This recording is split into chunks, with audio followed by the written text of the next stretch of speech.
Hi hello friends, నేను మీ BTech మధ్య. నిన్న రిలీజ్ అయిన నాని గారి సరిపోయిన శనివారం మూవీ అయితే చూసి రావడం జరిగింది ఫ్రెండ్స్. మూవీ చూశాక అయితే నాకు నచ్చింది ఫ్రెండ్స్. కానీ కానీ అని ఎందుకన్నానో ఇన్ డెప్త్ ఈ రివ్యూలో తెలుసుకుందాం ఫ్రెండ్స్. స్టోరీ లైన్ విషయానికి వస్తే, पुराना में एक राक्षस रहता था. उस राक्षस को श्री कृष्ण और रुक्मिणी दोनों मिलके खत्म करा था. ఎలా ఖతం చేశారనేది స్టోరీ. ఇందులోనే మన హీరోకి ఓన్లీ శనివారం ఎందుకు కోపం వస్తుంది, ఈ శుక్లపాలెం ప్రజలు ఎవరు, వాళ్ళని ఎందుకు టార్గెట్ చేశారనేది స్టోరీ. మూవీలో ఫస్ట్ హాఫ్ అంతా ఒక మంచి సెటప్తో స్టోరీని ముందుకు తీసుకెళ్లారు. ఈ మూవీలో సెకండ్ హాఫ్ ఏదైతే ఉందో దానికి పే ఆఫ్ ఇస్తూ ఒక మంచి స్టోరీని మనకైతే నేరేట్ చేశారు ఫ్రెండ్స్.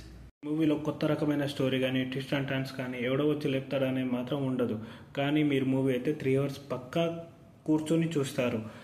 ప్రతి ఒక్కరి పర్ఫార్మెన్స్ కానీ ప్రతిదీ ఆస్వాదిస్తారు. చాలా బాగుంటుంది. ట్విస్టులు లేకుండా కూడా 3 hours కూర్చోబెట్టడం అంటే మామూలు మాటలు కాదు.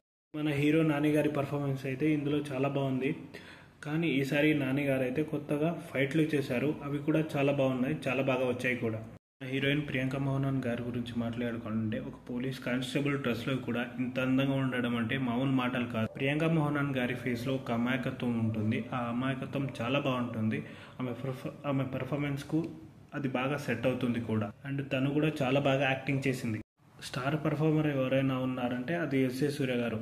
నాని గారు ఫ్రేమ్లో ఉన్నప్పుడు ఎవరైనా యాక్టర్ తనకంటే బాగా చేయగలరా అని నేను అనుకునేవాడిని. కానీ ఎస్ఏ సూర్య గారు యాక్టింగ్ చూసిన తర్వాత చాలా బాగా యాక్టింగ్ చేశారు. నాని గారితో సరి సమానంగా ఒక మెట్టి ఎక్కువనే చేశాడని నేను అనుకుంటున్నాను ఫ్రెండ్స్. విజయ్ సూర్య గారు పర్ఫామ్ చేస్తుంది. ఆ పర్ఫార్మెన్స్కి అందం వచ్చినట్టు నాకు అనిపించింది ఫ్రెండ్స్. యాక్టర్స్ అందరూ చాలా బాగా చేశారు. లైక్ సాయి కుమార్ గారు, మురళీ శర్మ గారు, అజయ్ ఘోష్ గారు, అజయ్ గారు, వీళ్ళందరూ చాలా బాగా యాక్టింగ్ చేశారు. మ్యూజిక్ డైరెక్టర్ జేక్స్ విజయ్ గురించి మాట్లాడుకోవాలంటే, తన బీజంతో సినిమాకి వేరే లెవెల్లో తీసుకెళ్లారు. తన సాంగ్స్ కూడా చాలా బాగున్నాయి.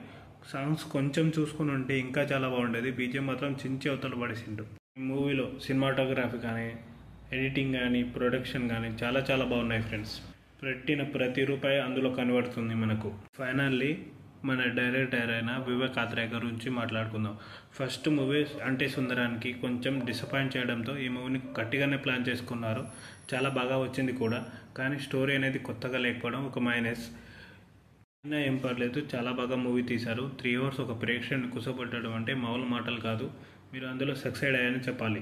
స్టోరీలు కొత్తదనం కాకుండా ఒక మూవీని ఎంజాయ్ చేయాలనుకుంటే ఈ మూవీ అయితే పర్ఫెక్ట్ ఫ్రెండ్స్. ఫ్యామిలీతో అందరితో కలిసి వెళ్ళొచ్చు. మూవీ చూసాక పర్ఫార్మెన్స్ వైజ్ నాకు అనిపించిందే, మీకు అనిపిస్తే కామెంట్లో షేర్ చేసుకోండి.